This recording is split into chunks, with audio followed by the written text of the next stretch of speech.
Bonjour à tous, bienvenue dans cette nouvelle émission d'Il était une photo. On continue avec l'usine de Romba, grâce cette fois à une carte postale datant de 1905 et qui s'intitule « Les hauts fourneaux des usines de Romba ».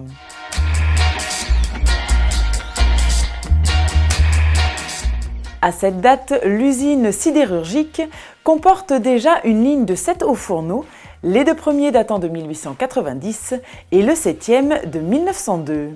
C'est à l'époque une usine ultra-moderne. On commence avec le haut fourneau numéro 1 qui se trouve à droite de la carte postale. Celui-ci se compose de son corps proprement dit, de la structure métallique et de son monte-charge à benne pour son approvisionnement en minerais, en coque et autres fondants.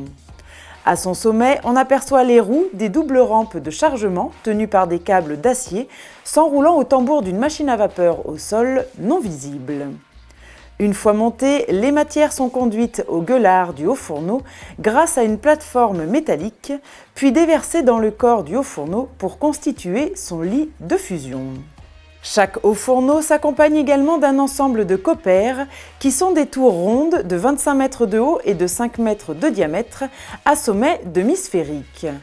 Plus modernes, les coppères ont remplacé depuis 1888-1889 les machines de l'anglais Whitwell, employées notamment à Moyeuvre-Grande chez Devindel depuis 1833. Les coppères permettent dorénavant de récupérer la chaleur latente des gaz sortant du haut fourneau ou de réchauffer de l'air pour injecter par une puissante soufflerie un vent chaud de 1100 à 1250 degrés dans le corps du haut fourneau. Modernité encore par la présence au milieu de la carte postale de la nouvelle usine à gaz d'alimentation d'une centrale électrique de 1902 en remplacement de certaines machines à vapeur. À gauche, on distingue la nouvelle briqueterie fonctionnant à partir de certains sous-produits de haut fourneau, tels le laitier, d'où la présence de tas de laitiers, de briques et autres chamottes, qui sont des briques d'agglomération plus grosses et réfractaires.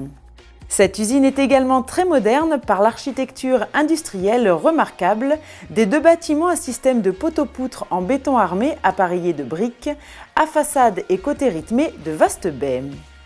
La briqueterie, quant à elle, a une architecture plus sobre, avec une toiture cintrée, et la centrale électrique de facture est plus classique avec des baies géminées.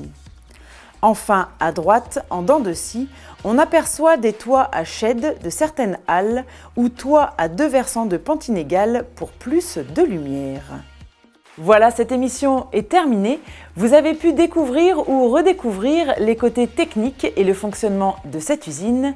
Mais ce n'est pas fini car on vous donne rendez-vous dès la semaine prochaine pour évoquer une nouvelle fois l'histoire de cette époque sidérurgique.